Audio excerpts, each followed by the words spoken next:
just quickly to take a moment to thank the Georgetown Ritz-Carlton for hosting us once again. It's wonderful to have the Q&A Cafe here. Yes, we love them.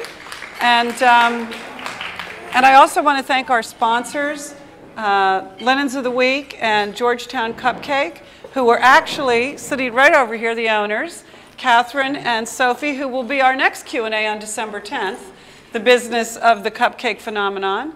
So hello there. And then also the Amano shop, and you'll notice on your tables there's a little invitation from Amano. You're all invited to their super secret big discount sale next week, and the dates are on there. So that's Amano's way of saying thank you back to you. And believe me, everything in the store is on sale. It's worth it. So finally, hello, Simon. Hi there, Carol. Welcome to Washington. Well, thank you. Everybody said, do you think he'll wear his red leather suit? And I said, I don't know. Not normally for my day wear, no. You think in Washington it should be a little more conservative? Well, this is what I normally wear during the day, so I thought I would, you saw what I arrived in. I was a little bit more casually dressed than I am now, so I've dressed up for you. Because you do have a day job, though. I do most definitely have a day job. Which is, interestingly, never in the show. Season 1, we taped a fair bit in the hotel. I work general manager of a hotel in Manhattan, have done now at that particular hotel since 2001. Mm-hmm. The show is reality, so it's what is going on in our lives outside of our day-to-day life, really. If you look at most of the cast members on the show, you don't really see real jobs going on. You see, and Alex, my wife, in seasons 1 and seasons 2, she was working for Limited Brands Victoria's Secret. You never saw that. No, you never did. But it seems some of the others are hustling their work all the time. Season 2, way too much. Yeah. I mean, our show in season 2 really became a commercial for Ramona and Bethany and Zarin Fabrics. I know that had too much of an Australian twang in it, anyway.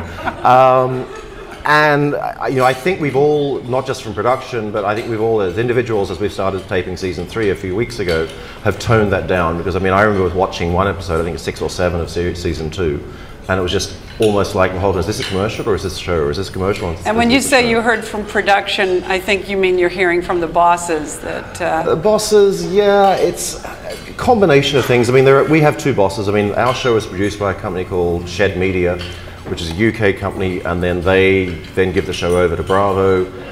We're in our 3rd season taping at the moment, and each year has been a different learning process as they have learned. Has it always been Shed from the beginning? It's been Shed from the beginning. They've changed their name. They were Ricochet, they're now Shed, but they are the same production company. And Bravo have changed a lot. We signed. You want me to keep on, or you want to ask questions? Yeah, I'll stop you when I want you to stop. Don't worry. Alex and I first got involved with the show in July of 2006. And how? Alex had been a struggling actress in New York. I had quite a good job running a hotel, and we both had a lot of contacts in the entertainment industry. A lot of our friends who, although they were union actors or union cameramen and so on, moonlighted in the non-union world, which is reality television. So we had heard that there was this show being cast in New York called Manhattan Moms. At that stage, it wasn't part of the Real Housewives franchise. Was Real Housewives already on in Orange County then? Orange County had done, I think, 2 seasons had aired. Okay, because it was the first. It was the original, no, right? Actually, in June of 2006, maybe only 1 season of their show had aired at that stage. But it was the original. It was the prototype. Original. Ricochet had put together what they thought was going to be a show of 6 women in New York, and they were after a particular couple who had 2 very young children who were about to go through the private preschool application process in New York, which probably very similar to Washington, D.C., is a nightmare. Alex was attracted to do the show. The day that they did the screen test, I was at work. Alex at that stage wasn't working. She was still a stay-at-home mom. Johan was... Gosh, practically an infant, I would imagine. 10 months old, I think. And all 3 of them, Alex, Francois, and Johan, had a modeling go-see to go to for a photo shoot for, I can't remember what it was. And so Leah Harrington... Which is just routine life in New York. Routine for them at that stage, yes. Leah Harrington flew in, the casting producer flew in from LA, met with the family, went to our house, saw that we had a car, and she jumped in the car with the boys and Alex drove into Manhattan. We were living at the same stage, but then in the same house we live in Brooklyn, which was funny because we were being cast for a show called Manhattan Norms, but that's a long story which I can talk about later. And so they screen tested us. I met Alex at the Go-See with the boys, and they loved us. And the next thing you know, they're asking you to be a month later, didn't hear anything. 2 months later, oh, the show, we're waiting to see if the show's going to be green-lit, because at this stage, Bravo haven't bought it.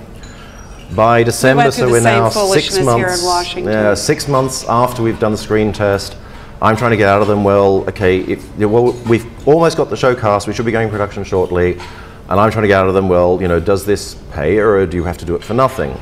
Oh, until the show is green-lit by a network, we can't really talk about that.